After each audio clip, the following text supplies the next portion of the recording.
fell in a big trap called subvention scheme. Builder stopped paying EMIs, and the entire load of EMIs have been put on the home buyers. And when we asked the builder, he gave us some reason of some dispute that he was going through with his partner at that time. अगर आप घर के लिए EMI भर रहे हो लेकिन घर अभी तक मिला नहीं, या प्रोजेक्ट डिले हो गया है या कैंसिल हो गया है और आपका पैसा फंस गया है, बिल्डर रिस्पॉन्स नहीं कर रहा है, तो ये वीडियो आपके लिए है, क्योंकि जो आपके साथ हो रहा है वो सिर्फ आपके साथ नहीं हो रहा है। सोचो, आप पूरी लाइफ मेहनत करते हो, 10 साल, 15 साल और 20 साल, हर मंथ थोड़ा थोड़ा पैसा सेव करते हो, अपने ड्रीम्स डिले करते हो, लग्जरी अवॉइड करते हो, फैमिली वेकेशंस भी स्किप करते हो, सिर्फ एक सपने के लिए, और वो सपना है अपना घर। में नया फ्लैट था लेकिन हमें बड़ा चाहिए था, इसलिए वो बेच के ही लिया। पूरा रिटायरमेंट का पैसा डाला हमने। एक ऐसा घर जहां पेरेंट्स पीसफुली रह सके, बच्चे ग्रो कर सके और आप रेंट के प्रेशर से भी फ्री हो जाओ। मैंने भी यही सोचा था। मैं कोई केयरलेस बायर नहीं था, मैं कोई रैंडम प्रोजेक्ट में भी पैसा नहीं फंसा रखा था।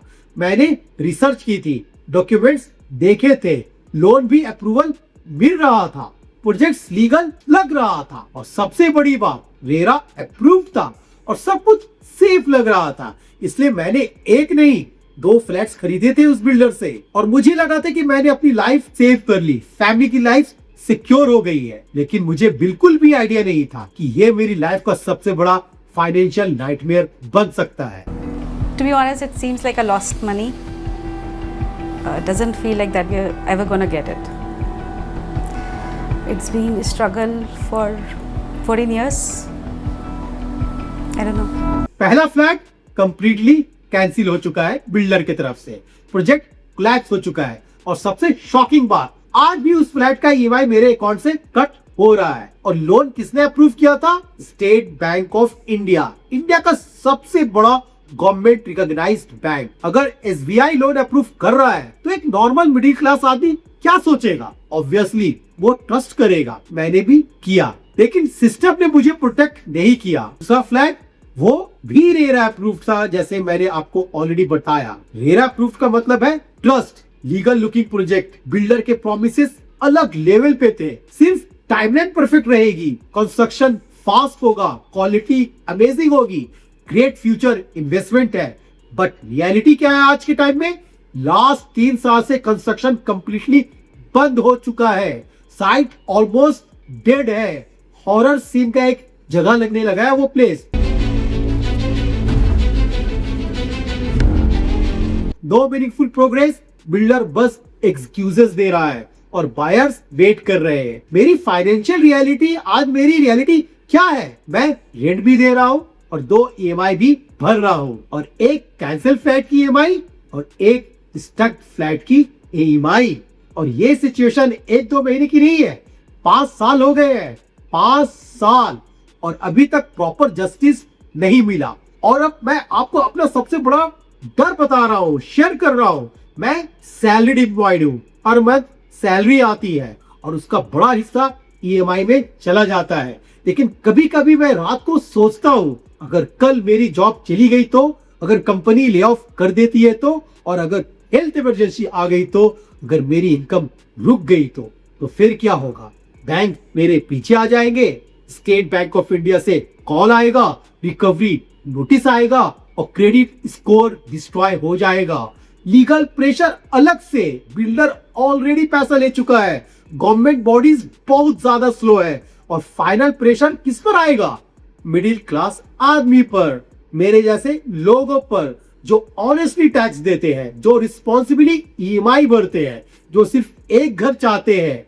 ये स्कैम सिर्फ पैसा का नहीं है, ये मेंटल पीस का स्कैम है। हर अननोन फोन कॉल स्ट्रेस देता है, फ्यूचर प्लानिंग रुक सी गई है, फैमिली के सामने स्ट्रॉन्ग बनना पड़ता है, लेकिन अंदर से आदमी टूट रहा होता है। ये अब हार्श लग सकता है आपको, बट मेरी पर्सनल एक्सपीरियंस यही कहती है, इंडिया में सिस्टम का प्रोसेस इतना स्लो है कि बिल्डर सरवाइव कर लेता है, बायर्स फाइनेंशियली कोलैप्स हो जाते हैं, बिल्डर लीगल टीम्स हायर करता है, बायर EMI भर भर के बेचैन होता है। And still somebody who has done all the wrongs, because they have money, they can they can come with a better weapon, legal weapon. Builder delay करता है, बायर डिप्रेशन फेस करता है, और जस्टिस कब मिले पता नहीं। हम बायर्स ने क्या किया? हम चुप नहीं बैठे, हमने वेरीफाइड बायर्स का व्हाट्सएप ग्रुप बनाया, सिर्फ जेन्युइन ओनर्स को ऐड किए, सबने डॉक्यूमेंट्स कलेक्ट किए, प्रोजेक्ट अपडेट शेयर करना शुरू हुआ, लीगल कंसल्टेशंस ली और मल्टीपल लीगल रूट्स डिस्कस किए गए। क्योंकि सबसे बड़ा कंफ्यूजन क्या होता है, कौन सा रूट अपनाए, रेरा अपनाए, एनसीएलटी अपनाए, एनसीईडीआरसी अपनाए, या हाई कोर्ट के पास जाए, या फिर कंज्यूमर रूट अपनाए, कौन सा चूज करना है? तो सिंपल लैंग्वेज में समझने की अगर कोशिश करोगे तो मैं आपको अभी समझाता हूँ। रेरा क्या होता है? Real estate regulatory authority. एक बिल्डर पोजीशंस डिले कर रहा है, एग्रीमेंट्स वायलेट हो रहा है, कंस्ट्रक्शन स्टॉप हो चुका है, तो रेरा कंप्लेंट आप फाइल कर सकते हो। मैंने भी रेरा केस फाइल किया, लेकिन मेरी ऑनेस्ट ओपिनियन है, रेरा का प्रोसेस काफी स्लो हो सकता है, हियरिंग पे हियरिंग हो सकती है, एग्जीक्यूशन स्ट्रॉन्ग नहीं होता, ऑर्डर मिलने के बाद भी इम्प्लीमेंटेशन स्ट्रगल हो सकता है। इसीलिए बायर्स इसे टूथलेस टाइगर भी बताते हैं। हम में से बहुत सारे परिवार रेरा से जीत चुके हैं। रेरा में भी हमारे लोग जाते हैं, मिलते हैं, कहीं कोई सुनवाई नहीं है, हमारे लोग ऑफिस से छुट्टी लेके रेरा पे पहुंच रहे हैं। दूसरा ऑप्शन है आपके पास एनसीडीआरसी का, national consumer disputes redressal commission. अगर अमाउंट लार्ज हो, बिल्डर क्लियर डिफिशिएंसी कर रहा हो, रिफंड्स चाहिए, कंपनसेशन चाहिए, इंटरेस्ट क्लेम करना हो, मेंटल हरासमेंट रेज करना हो, तो एनसीडीआरसी स्ट्रॉन्ग रूट आपके लिए बन सकता है। अगर आपका वेंडर इसमें कोई डिले करता है, कोई अनफेयर ट्रेड प्रैक्टिस करता है, या आपको रिफंड नहीं देता, या डिले ऑफ पोजेशन करता है, तब भी आप अप्रोच कर सकते हैं एनसीडीआरसी। और ये इतना पावरफुल क्यों है? क्योंकि कंज्यूमर कोर्ट्स बायर की फेवर में स्ट्रॉन्ग जजमेंट दे चुके हैं, स्पेशली डिलेड पोजीशन केसेस में। लेकिन यहाँ स्ट्रॉन्ग डॉक्यूमेंटेशन बहुत इंपॉर्टेंट है। Builder buyer agreement, payment receipt, emails communications, delay proof, communication records, आपको सब कुछ सेव करना है। और एनसीडीआरसी की appeals direct Supreme Court live होती हैं। और तीसरा ऑप्शन है एनसीएलटी का, नेशनल कंपनी लॉ ट्रिब्यूनल।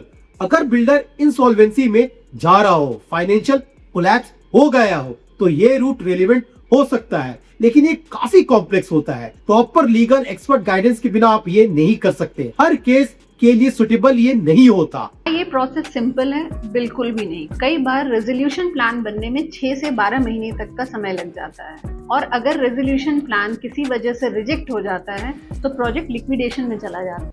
चौथा ऑप्शन है रिट पिटीशंस का। बहुत लोग इस ऑप्शन को इग्नोर कर देते हैं, लेकिन अगर रेरा ऑर्डर आपका पास हो गया हो और अथॉरिटी एग्जीक्यूशन प्रॉपर्ली नहीं कर रही है, तो रिट पिटीशन स्ट्रॉन्ग ऑप्शन हो सकता है। हाई कोर्ट्स ऑफ इंडिया, आप कोर्ट को बता सकते हो ऑर्डर पास हो चुका है, एग्जीक्यूशन नहीं हो रहा, ये अथॉरिटीज पर प्रेशर क्रिएट कर सकता है। मेनी बायर्स इस रूट को अपना चुके हैं। और सबसे इंपॉर्टेंट, साइलेंटली वेट मत करो, मिरेकल नहीं होने वाला। Before buying properties please remember, SBI loan approved है, सेफ नहीं। रेरा अप्रूव्ड है, गारंटीड सेफ नहीं। फैंसी मार्केटिंग है, सेफ नहीं। सेलिब्रिटी एड्स है, सेफ नहीं।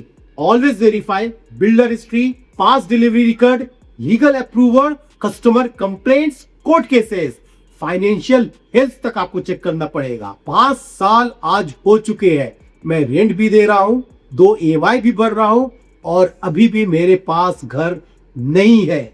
ये सिर्फ मेरी स्टोरी नहीं है, इंडिया के लाखों मिडिल क्लास फैमिलीज की स्टोरी है। अगर आप प्रॉपर्टी खरीदने वाले हो, प्लीज ब्लाइंडली ट्रस्ट मत करो, और अगर आप ऑलरेडी इस सिचुएशन में हो तो फाइट स्मार्टली, डॉक्यूमेंट्स मेंटेन करो, लीगल रूट्स समझने की कोशिश करो, बायर्स यूनाइट रखो, और गिव अप तो बिल्कुल मत करो। क्योंकि मिडिल क्लास के लिए घर सिर्फ प्रॉपर्टी नहीं होता, पूरी जिंदगी की कमाई होती है। और अगर ये वीडियो किसी एक फैमिली को भी स्कैम से बचा दे, तो मेरी स्टोरी शेयर करना वर्थ होगा।